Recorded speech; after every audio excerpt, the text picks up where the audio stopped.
ایک مرتبہ کی بات ہے کہ دو بزرگان دین سمندر پر چل رہے تھے کہ انہوں نے ایک بزرگ کو دیکھا کہ وہ تو ہوا میں چل رہے تھے۔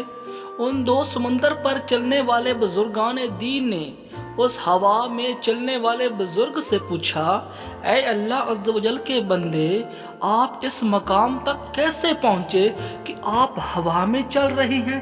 آخر آپ نے یہ مقام کیسے حاصل کر لیا؟ ہمیں اس بات کی سمجھ نہیں آ رہی، آپ ہمیں یہ بات سمجھا دیجئے۔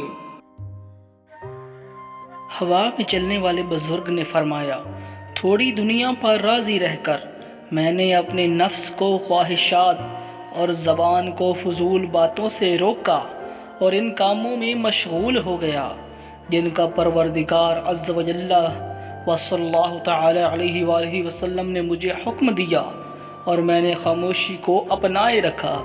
یہی وجہ ہے کہ میں ہوا میں بھی چل سکتا ہوں۔ اگر میں اللہ عز و جل و صلی اللہ تعالی علیہ وآلہ وسلم پر کسی بات کی قسم کھا لوں تو وہ میری قسم پوری فرما دے گا، اگر میں اس سے مانگوں تو وہ مجھے عطا کر دے گا۔